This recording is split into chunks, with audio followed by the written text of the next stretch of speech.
Hi there, this is Habib Wicks, co-founder and CEO of Pure Trainer, and I'm here with JJ Virgin, nutrition and fitness expert, and the creator of the Pure Trainer Fresh Start Cleanse and all-around rock star. We're talking about men and weight loss today. Hi, JJ. Hey, it's good to have you on the line for once, right?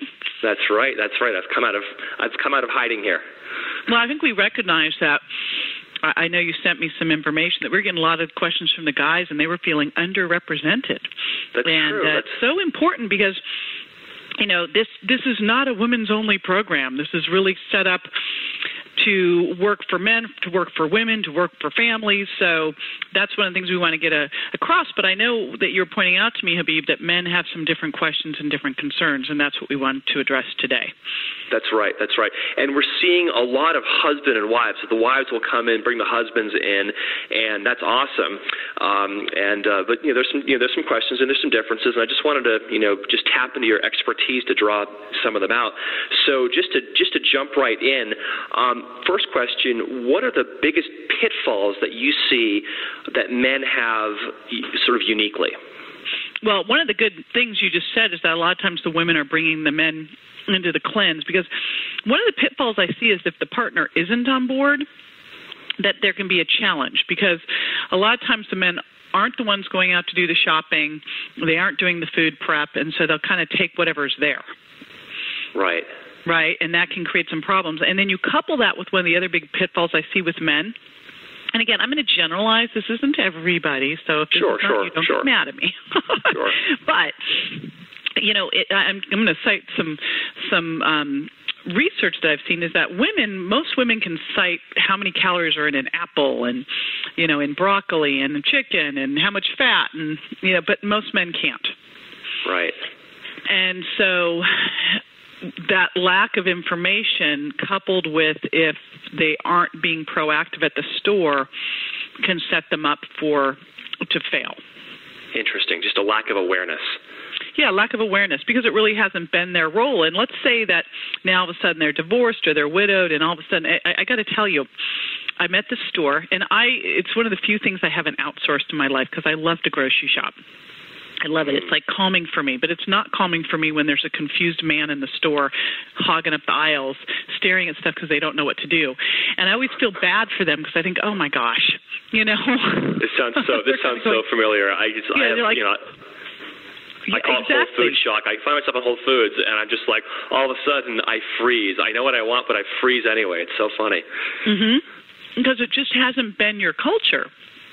So you have that as really, I think, a big pitfall is not really knowing what to do, and so often not realizing that a lot of the things that are really healthy are man food, that are things that they would love to eat, but they naturally think that for it to be healthy, it has to be like bird food, salad, that kind of stuff. And if it's not that, then it's right. And yeah, that's interesting, because in my experience, men tend to be more, offense focused than defense focused. And again, maybe I'm generalizing because I'm a bit of an alpha male here. And but I do know that guys don't want to eat bird food. And when I eat a salad, guys kind of look at me, and especially many years ago when I first started this, people would sort of mock me, and they do less of that now. But I guess the big question is, so guys don't want to eat bird food. I guess that's a generalization, but they want a manly meal. It's funny too. Right. Yesterday I was eating a meal, and this guy was like, "God, I should have ordered what you had," because for some reason he felt like if he ordered a salad, it wouldn't be a manly meal. Right. So the question then becomes, how can men make progress without limiting themselves? How can they do it where they're eating food where it's like they're curing their insane man hunger? That's a term I coined years ago. Insane man hunger. I love that, but you're really eating the same as when we talk about what to eat on. Let's take the Pure Trainer Fresh Start Cleanse. It's the same for men and women. It's just that men can eat a little bit more than women because they have higher muscle mass. So they can eat a little more protein. They might be able to eat a little more of the slow, low, high-fiber carbs. What helps cure the insane man hunger is really, because we know food is information, is putting together fiber and protein, which slow down stomach emptying, So it helps you feel fuller longer because the little hormone ghrelin that pops up when your stomach's empty and tells your brain you're hungry is suppressed.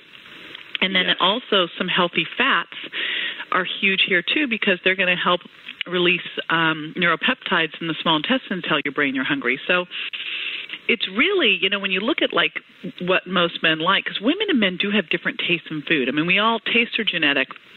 But women, I tend to go more for sugar and carbs. Men tend to go more for meat and fat, protein and fat, which actually is good because grass-fed beef and chicken and cold water fish are great. What's interesting about what you're saying, you're talking about the science of, the fiber and the protein combo. Years ago, when I was really forced to, for health reasons, I was forced to go on a, no gluten, no dairy diet.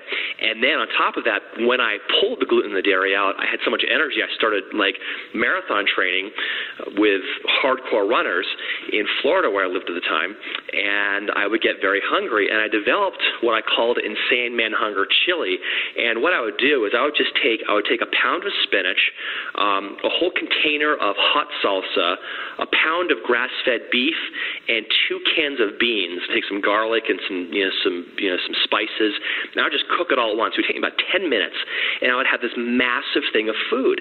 And I found that it was very satisfying, and it just helped me. And it was like, wow, my insane man hunger is cured. But if you think about what was in that, the beans, the 2 cans of beans, I had black beans and kidney beans. So that's the fiber because beans are way high in fiber. Way high in fiber. A lot of protein, in the grass-fed beef. Some fat in there. All the awesome stuff in spinach. I know a lot of people talk about the greens. We that's our big focus of us at Pure Trainer. But that combo was like bam. Like fiber, protein, and fat because you get great healthy fats in grass-fed beef. Yep. So awesome. Very cool. So see, you nailed it. You nailed it. And that, a cup of that with a salad would be great for a woman. Okay. And a guy would probably like to just sit down and eat a vat of it. Fine. Yes. Yeah. Yep. So that was one example. Now, is it, you mentioned that part of the difficulty men have is sort of a cultural thing and a lack of focus.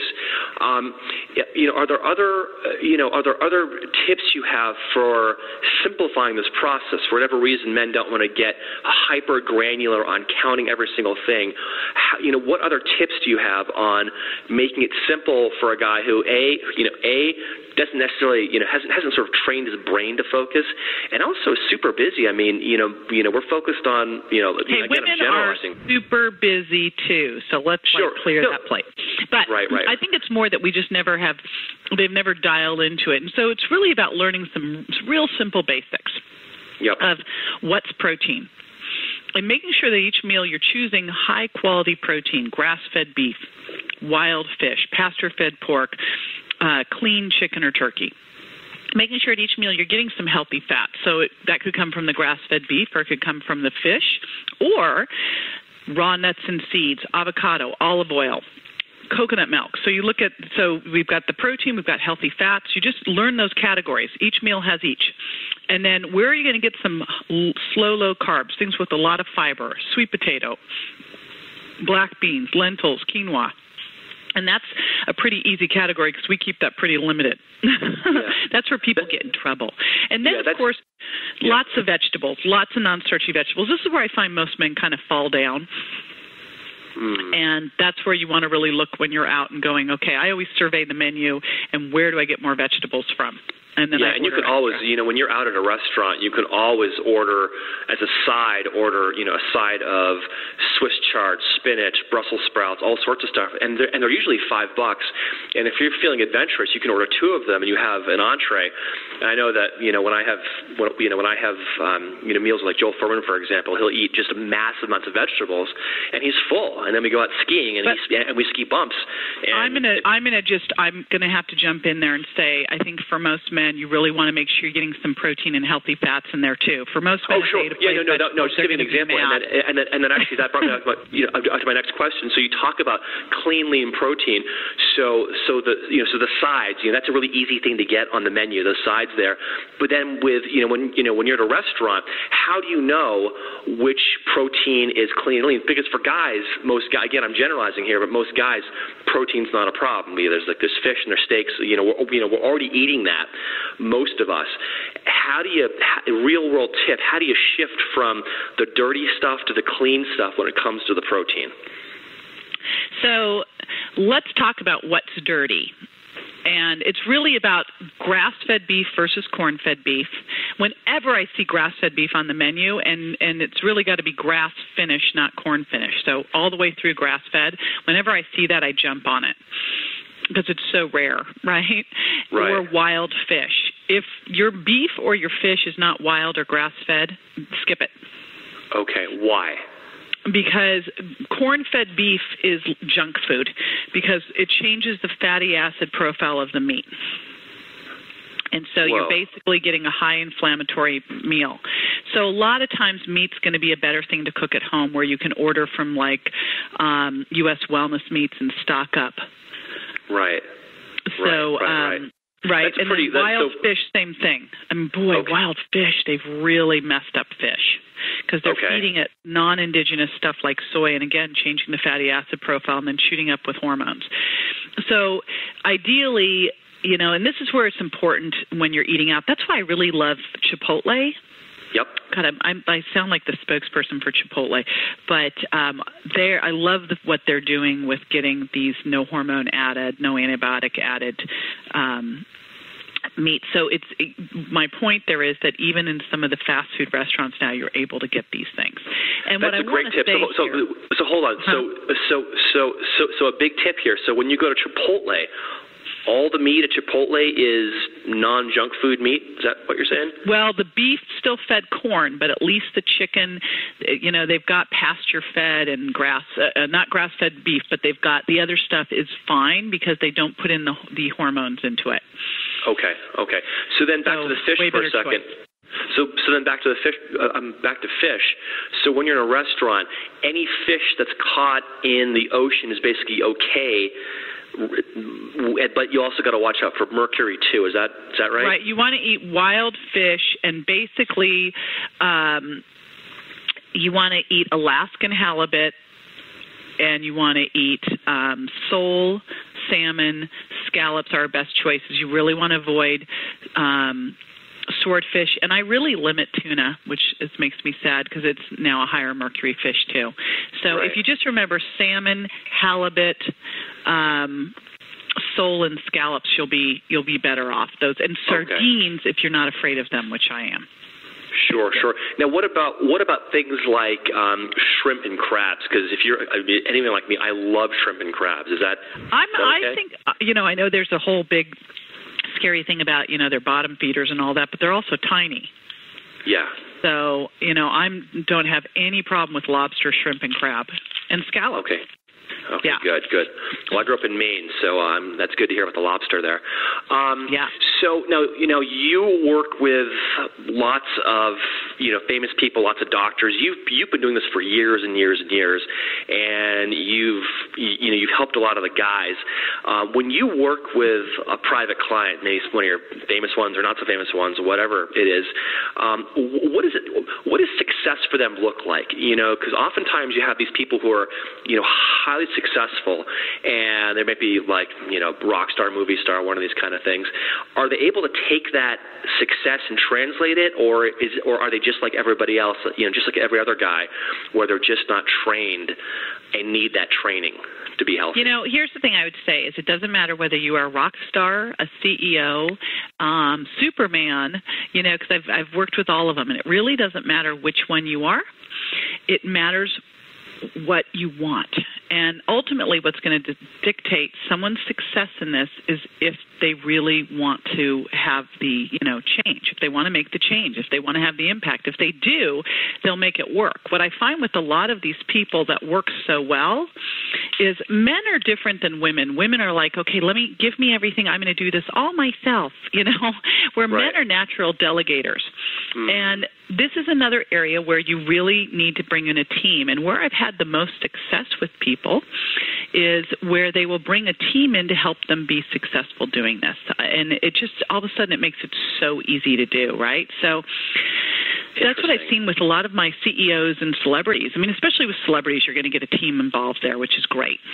Right, they're they're honor hours. So you might have it's like you bring Turtle and Johnny Drama into the mix there, right?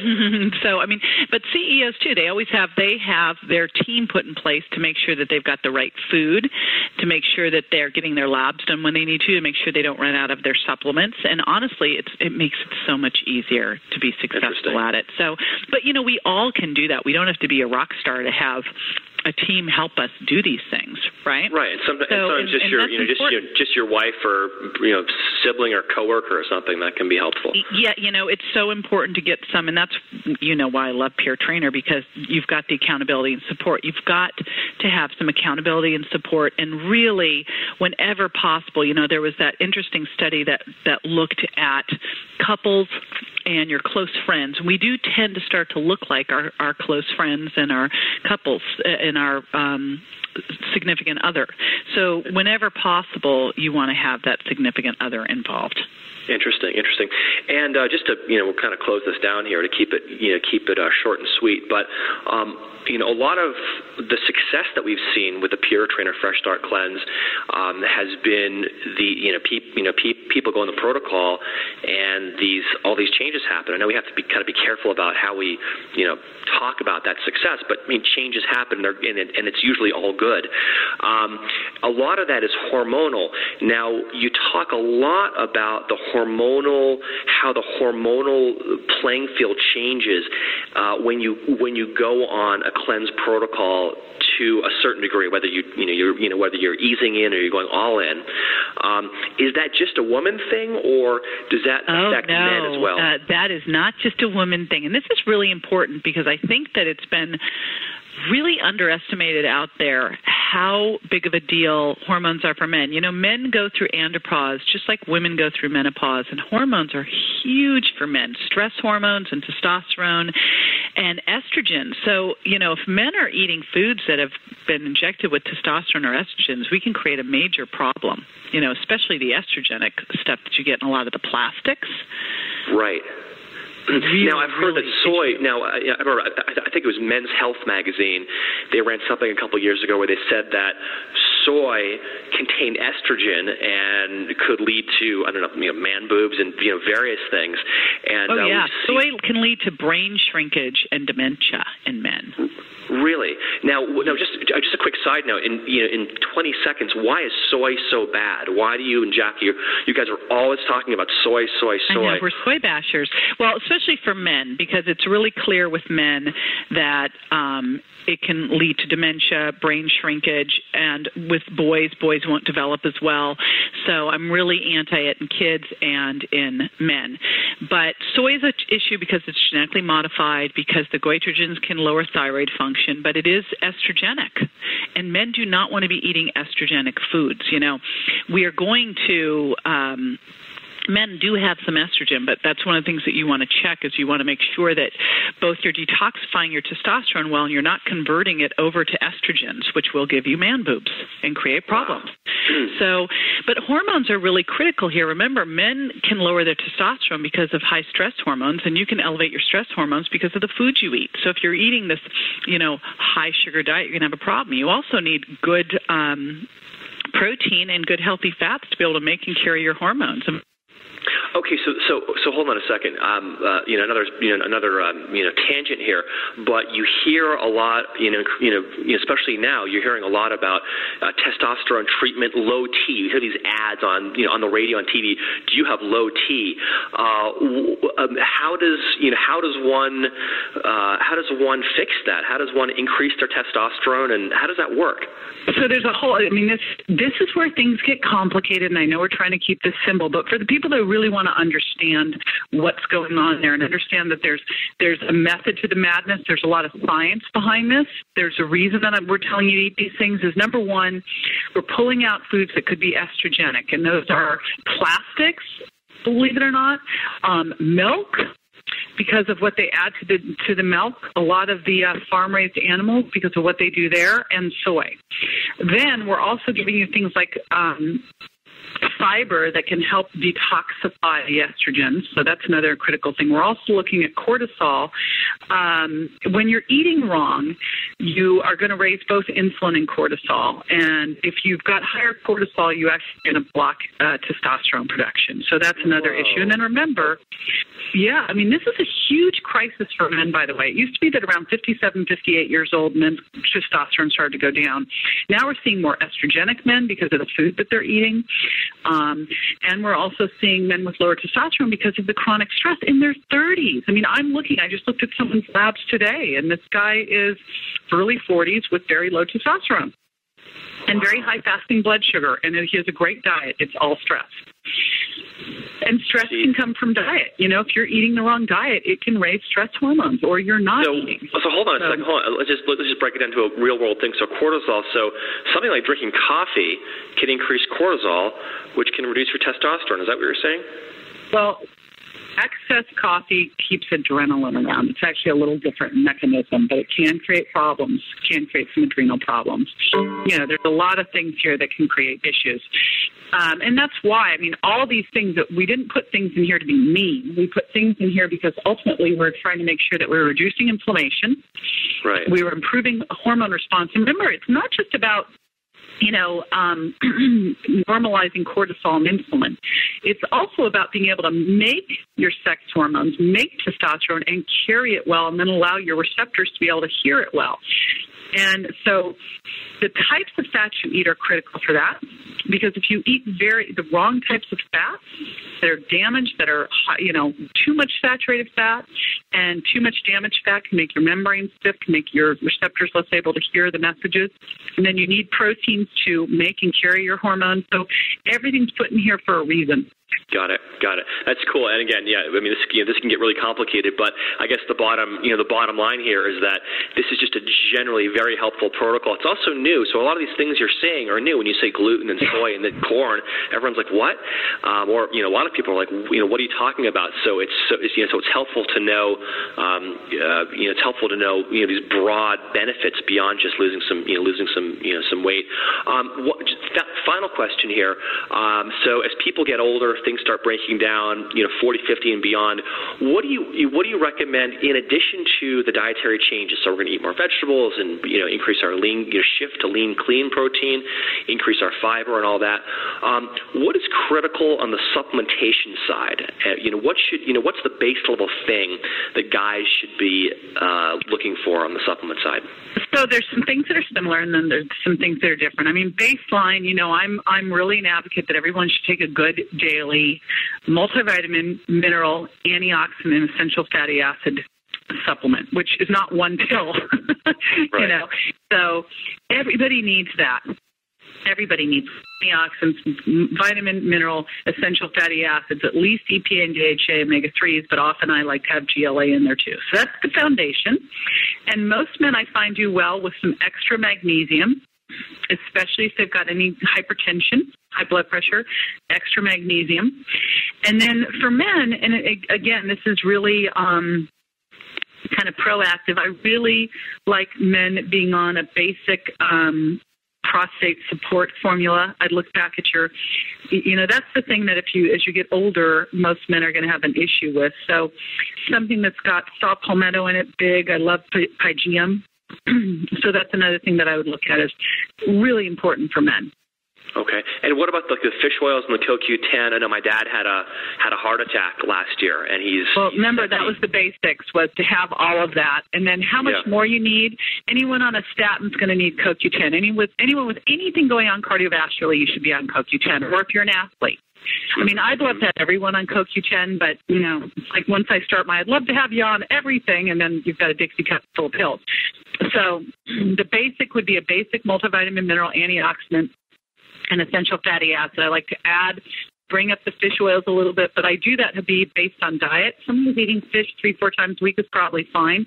Vitamin D, test your vitamin D levels and make sure, most people need to be taking about 5,000 IUs of vitamin D a day, even if they're out in the sun. Okay. I'm sorry, wait, you said 5,000 IUs a day? Yeah.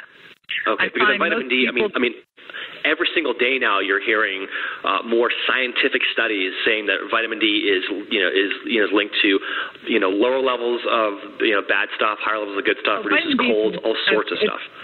So important, it's unbelievable. I am amazed at how many vitamin D deficient people there are out there. That's a critical, huge issue.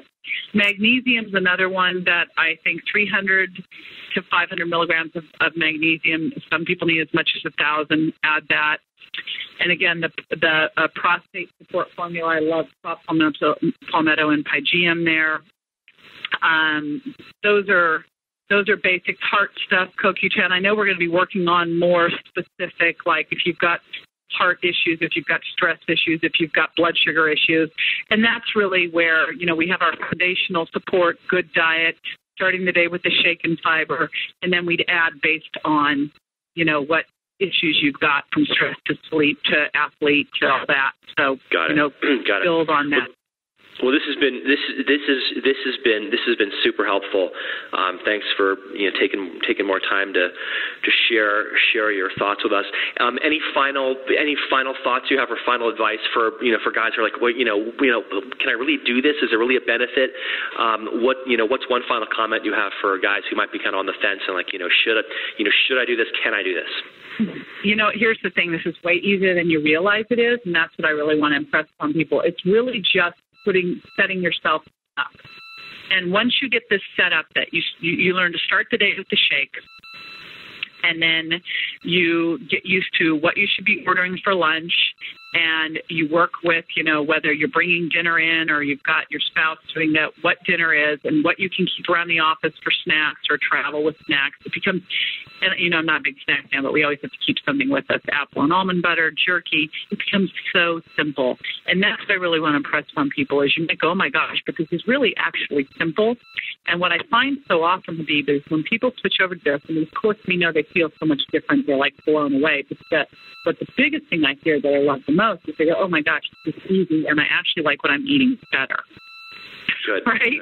Good. That's so helpful. It's a really short learning curve, and once you do it, you're going, wow, great.